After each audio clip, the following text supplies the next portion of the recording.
Hey, what's up you guys? It's Six. Welcome back to my channel. So for today's video, I thought it would be fun if I actually brought you guys to Sunflour, gave you some of the behind the scenes of how we made our next drink. For starters, it is a green apple Italian soda with strawberry popping boba, and I just thought that this drink was the cutest thing in the entire world. I'll talk a little bit more about the inspiration behind it in the voiceover and in the next coming clips, but like I said, I thought it would be fun to bring you guys to Sunflour, give you guys kind of a back of house experience, watch us put this drink together, talk about it a little bit, and then we'll move on into the speed paint. So I will meet you guys inside. So this is Sunflour. This is really only the entryway, but you can see already immediately upon walking in the incredible space that it is. There's dining spaces, but also setups from collective members, bakers, illustrators, and the like.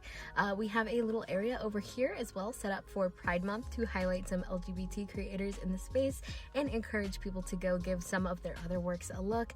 And there's also really cute things like photo spots and a plant swap corner. I wish I could show you guys the rest of the space, but it's so big that y'all will just have to come down here for yourself and see everything that this shop has to offer. For now though, let's head behind the counter.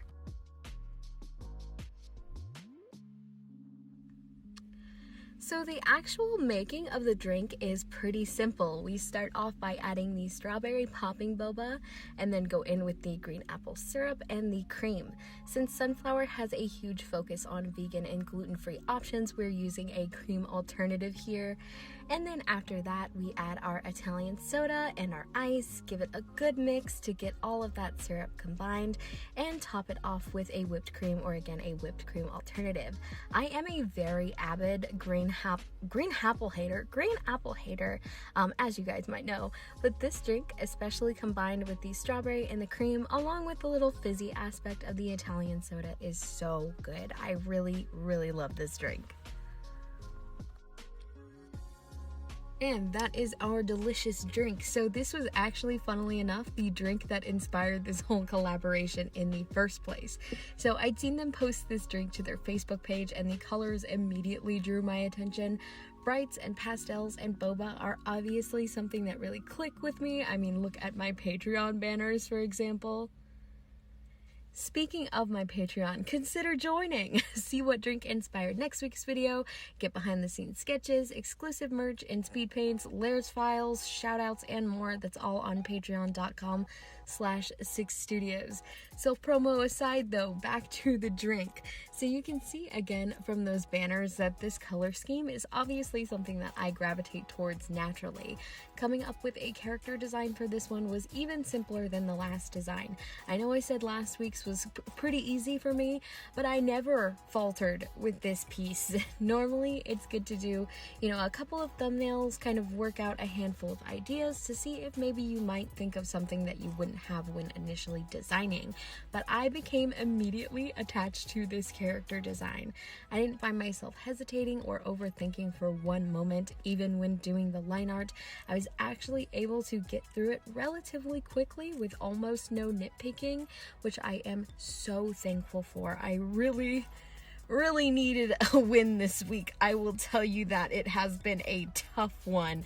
So this was definitely very refreshing. Coloring for this piece was also super fun. I really liked, again, the initial palette that I had set out for this character when I did the sketch. I kept all of them relatively the same, except I slightly exaggerated the brightness of the pinks. I had them a little bit more desaturated in the initial sketch, but I wanted to brighten them up a little bit. The only thing I really had trouble with because of that was rendering the eyes.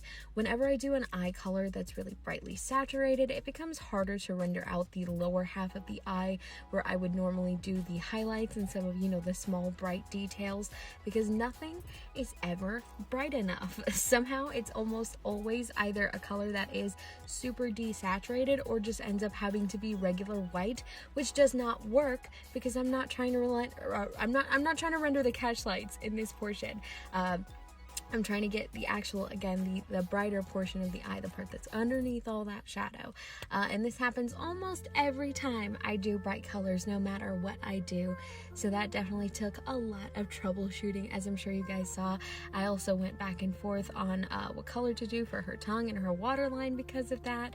A lot of pink, blue, I think I did purple at some point.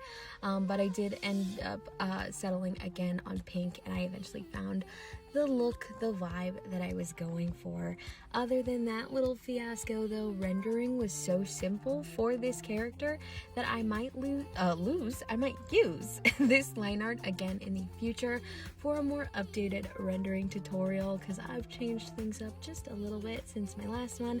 Don't hold me to that though. Doing tutorials has been difficult with my setup lately, so I can't guarantee that, but I want to, and it would be really fun.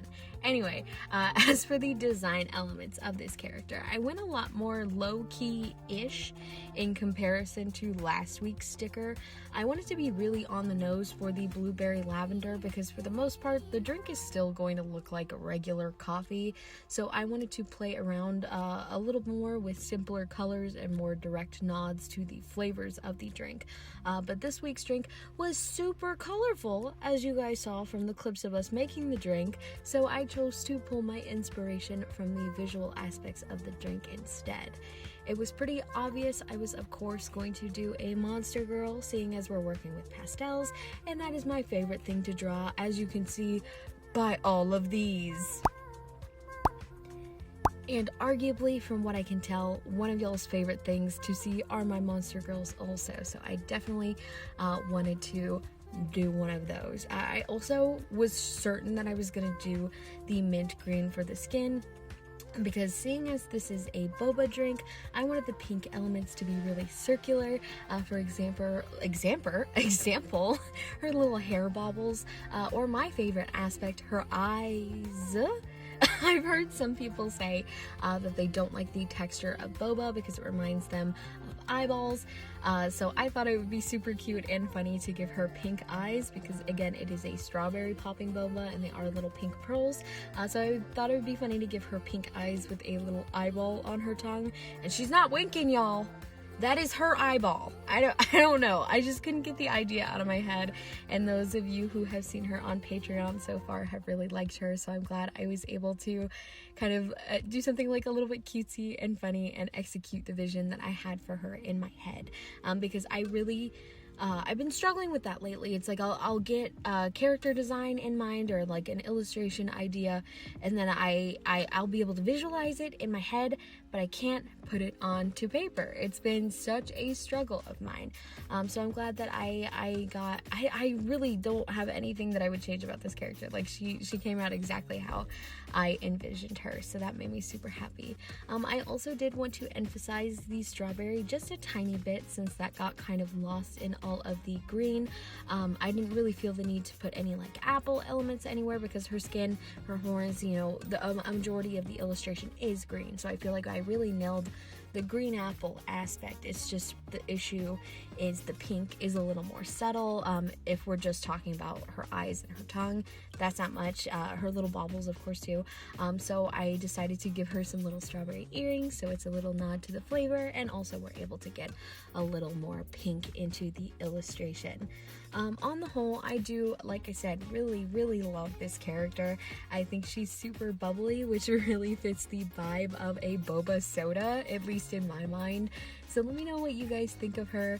Do you like this design? Would you have interpreted it a little different if you saw this? Would you know? If you saw it with the drink, would you be like, oh my god, those two are twinning? I love it. Just a reminder, these stickers are a Sunflour exclusive, so if you'd like to get your hands on this baby, be sure to check out the cafe. The only place you are likely to see these stickers outside of Sunflour is on my Patreon. So speaking of my Patreon, I want to give a huge shout out to my patrons Elise Thompson, Duran, Mandy, Sleeps, Created by Twins, Inky Moo Art, Psych Walker Art, Lucian at Crowboy Sketch, Fish Nor Flesh, Becky Scribbles, and Akita Kai. Thank you guys so much for supporting me on Patreon. It literally means the world to me, especially after the month that I have been having.